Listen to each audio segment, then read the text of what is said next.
안녕하세요，大家好，我是尼路。今天的影片没有业配啊，就是纯粹 AMD 爸爸的赞助播出。那这一集主要是想介绍未来2年内啊，大量不同游戏厂商一起出的怪招。至于是怎么样的怪呢？我默默的发现了，未来将会有10几支，可能20几支的游戏都冠上了 Project 这个系列的名字。那因为数量啊真的是非常庞大，所以今天只能先介绍一部分的内容。如果你有兴趣 follow 这些最新游戏的消息的话，就欢迎按赞订阅支持一下。那我们第一款是由曾经开发过赛马娘跟暗影师章等热门手机游戏的 Cygames 打造的一款开发代号名为 Project Awakening 的主机级 RPG 新作。最初它在2018年的东京电玩展上有正式公开过，并证实会登陆上 PS 主机平台。那它是一款中世纪奇幻风格的第三人称动作游戏，玩法有点类似魔物猎人，不同的是它是一个开放世界游戏，最多可以容纳12人一起战斗，而且它还有职业跟武器的 RPG 冒险元素，主要跟朋友来搭配阵容进行战斗。那它的游戏引擎是用 Cygames 自家研发的这个不会念，毕竟他们也是以手游出身的嘛，所以 bug 肯定是非常多。这也就能解释为何要花上如此漫长的开发时间，甚至还一度传出了计划终止的消息。不过最近1年内他们又有发布新的游戏画面，所以大概是没有被腰斩还是可以期待一下。然后是 Project 诸神黄昏，由网易开发。那它是一款大型的开放世界 MMORPG， 有工程要素，也有跟地图互动的元素。本作顾名思义就是建立在诸神黄昏这一即将到来的灭世预言背景下，玩家将要扮演一名被召唤到中庭世界的英灵，揭开诸神黄昏的真相。影片中展示出了很多的玩法，像是可以使用翅膀移动，把怪物当坐骑，还有类似跑酷的元素。宣传片的战斗画面看起来很流畅，建模也很精致，结果实际画面卡得跟幻灯片一样，怪物的硬直不自然，角色的技能音效听起来非常廉价，估计最后是一款雷声大雨点小的免洗作品。未来将会在 PC、手机和家用平台同步推出，不过网易出品必是精品，可能游戏性、设计上都做得不错企划部分就耐人寻味。再来是 Project 1，这款就非常特殊因为它的开发公司同时推出了好几款游戏。那它跟另外一款《王权与自由》是共享同一个世界观，整体架构被2个核心事件贯穿了游戏的世界史。第一起是众人为了把怪物封印进魔石里，结果失败，那魔石就因此碎裂四散各处，各国为了争夺这些东西呢而发起了战争。那散落的魔石呢就落到了 Project 1的莱萨大陆上，导致了4座空岛跟1颗神木的出现。第二起是人类跟精灵学魔法，后来使用开魔法跟精灵展开战争，最后精灵跟兽人一同被赶往到了 Project 1的莱萨大陆上。那2款游戏的风格呢区别就是做得非常明显。Project 1有相当浓厚的东方气息，在预告片里面可以看到中国风的宫殿，穿着韩服的侍女。王权与自由则是西方文化的综合体，像是有比较中世纪的魔法骑士等等。那玩法目前还不得而知，但是我们可以透过王权与自由的实际画面来推测2款可能都会是类似天堂跟奥丁的站桩型 MMORPG， 画面做得不错，动作流畅，也有变身系统跟工程要素。只是韩国出品，懂的都懂，不花点大钱肯定是会玩不下去的。Project S 是一款由黎明死线团队开发的开放世界解谜冒险游戏，预定在今年发行于 Steam 上，售价没有确定。那它支援单人、多人游玩就不是 MMORPG 了，是单机游戏。故事发生于漂浮在云端上的浮游岛，岛上有各式各样令人叹为观止的建筑，例如古希腊用石材建造的神殿，还有中国古代寺庙、日本佛教建筑等等。那里面有非常多未知的谜团跟谜题，玩家可以挑战散落在岛屿之间的各处关卡，种类是真的蛮多的，像是有视角谜题、3D 迷宫、网格逻辑、环境挑战等等等等，差异性真的是做得非常巨大。那随着完成任务、破解谜团，游戏也会给你解锁更多的区域。至于多人模式，目前除了跑图以外，没有其他的展示，很令人好奇解谜为主轴的游戏会是怎样的惨况，肯定是添乱居多再来是 Project L， 是一款由 Riot Games 拳头社制作的格斗游戏，上架平台还没有公布。不过可以知道的是，正式上线会是一款免费游戏，故事背景沿用他们旗下的英雄联盟世界观，玩家能操作的角色也都是里面广为人知的 IP。不过游戏还在制作中收录的角色目前已知的只有伊罗伊、阿黎、吉因克斯、达瑞斯、艾克等等。开发团队参考了经典格斗游戏的设计，以2D 平面战斗为主轴，双方队伍各挑2支不一样的英雄，透过方向键和组合键让角色进行移动、攻击跟防守，还能借由 Tag 系统设定连击，提高角色的操作上限跟灵活度。其实简单来讲就是它有把游戏以简单化的方式做设计。毕竟还喜欢英雄联盟的玩家们，大概也都是有点年纪了。为了避免因为这个 IP 而入坑的玩家们不想学习新的操作，所以才逐渐把游戏的上手难度给降低，算是非常的贴心。Project 百面千象是一款中国风开放世界动作冒险游戏，由开发过《奇迹暖暖》、恋与制作人等女性向游戏的叠纸游戏开发，预计登陆 PS、PC、手机平台，价格还没有确定。故事讲述着不同信念之间的交汇与碰撞，玩家扮演的主角百面千象用各种不同的面向来观察这片混乱至极的世界，与形形色色的人相遇之后，理解他人的信念并化为面具，又或者是为了实现心中的抱负，展开一场又一场的对决。战斗部分的节奏非常快，而且很流畅。武器为中国的冷兵器，以攻防转换为核心。厉害的是它的打击反馈跟音效、音乐处理的相当优秀。刚开始看宣传片平平无奇，甚至令人有点想睡。看到片尾这段真的是下巴都掉下来了。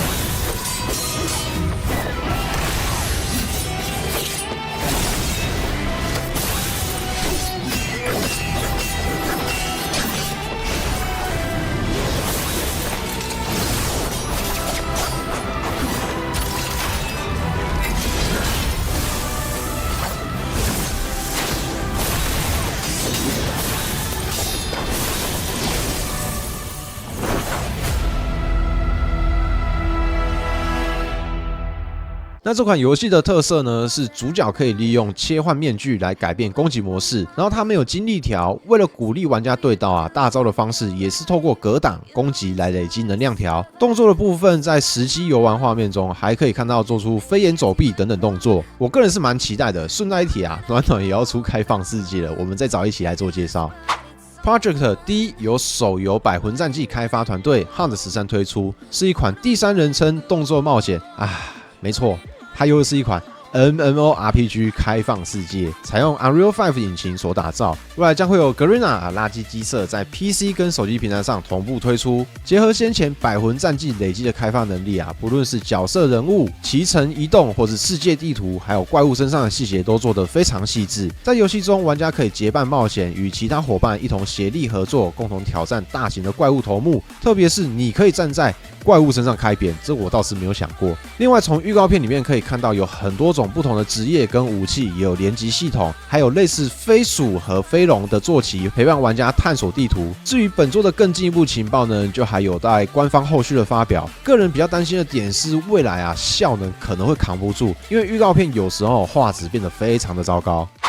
再来是 Project Relic， 由韩国独立游戏受《黑暗之魂》启发所开发出来的一款类魂的 3D 动作 RPG， 采用第三人称且支援多人线上，预定在 PS、Xbox、PC 平台上推出，发售日期跟售价未定。那故事背景建构在一个怪物横行，导致文明与国家社会开始崩坏的世界。玩家扮演的是一名猎人，征伐各式各样的怪物跟敌人，在这个世界冒险探索有关古代遗迹的线索。游戏开场，玩家可以选择一位登场人物，运用基本的攻击跟4种不同的技能进行战斗。与其他 ARPG 不同的点是，培养角色不是靠着提升等级跟获取装备，而是透过冒险战斗获得的古代遗物跟各种符文强化角色。画面看起来还不错，与强大的怪物交战，好像能体现出战斗之间每个动作的快速和流畅度。但是认真看其实打击反馈超烂，敌人跟玩家各打各的感受光是从画面上就可以一览无遗。有些怪物的对战音效还超级哭爹，真的是非常非常的吵。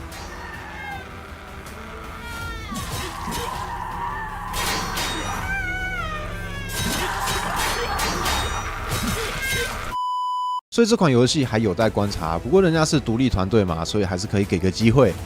Project M 是一款互动电影类型的游戏，由韩国知名的厂商 NCSoft 推出的新作，预计上架到 PC 跟家机平台，售价还没有确定。互动电影游戏啊，就游戏性比较差，多半是选对话、跑剧情，依照玩家的选择跟操作来影响后续的发展跟结局走向。所以好不好玩不确定，全看它的剧本怎么写。那可以从预告片看出，故事发生在韩国，主角的妻子遭到蓄意谋杀，所以他就踏上了复仇之路。碍于互动电影的关系无法得知太多的剧情。那游戏是采用 Unreal 5的引擎打造，所以画面就做得非常细致。而且 NCSoft 透过 3D 扫描、动态捕捉、视觉效果等高技术将演员的每一个动作都转为栩栩如生的画面，让玩家能够享有身临其境的游戏体验。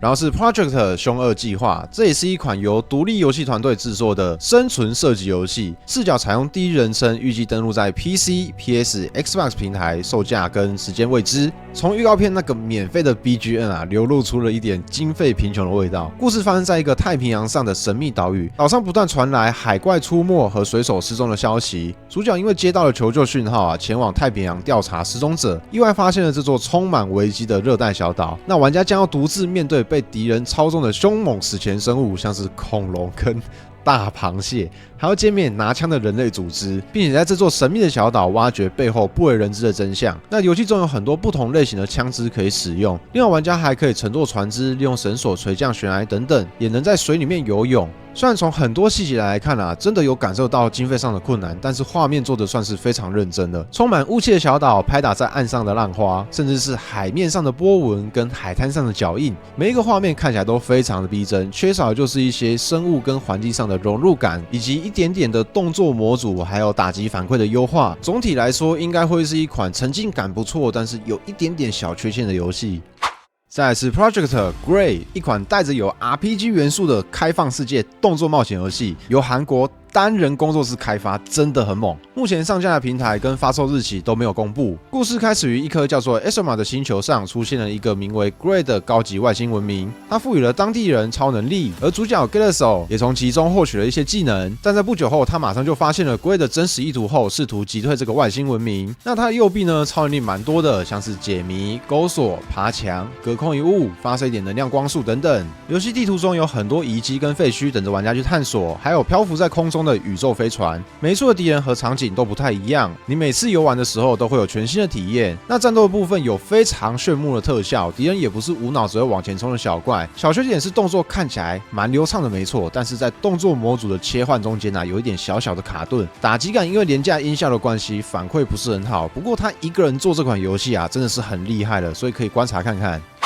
最后一款就是片头的那个美女 Project DT， 由中国团队开发，它是一款动作角色扮演游戏，暂时没有透露发售时间、售价跟平台，不过合理猜测会是以 PS 为主。故事讲述着地球因为战争造成的破坏已经不适合居住了，所以人类就移居到了位于平流层的城市，对，就是空中都市。这里有大量的机器人，且由 AI 管控城市的大小事宜。某日因为未知的因素这些机器人就全面失控。那为了维护世界的和平，玩家将扮演一名穿着机甲紧身衣的女战士，并利用自身的拳套来跟敌人做一波近距离的交火。攻击方式有点类似中国的武术，还能做出二段跳、冲刺、闪避等等的操作，每个动作都是十分的利落帅气，只是莫名的有一种尼尔自动人形的既视感。机甲造型上也有一点点地平线的味道，不过看在色调、特效上，猜还是有做出来的，所以具体上算不算是抄袭就比较见仁见智了。反正对岸那边是已经有炒过一遍了，我就不用再炒了。那以流畅度跟画面的呈现，我个人还是挺感兴趣的，绝对是因为它的游玩性质看起来很高，绝对不是因为妹子。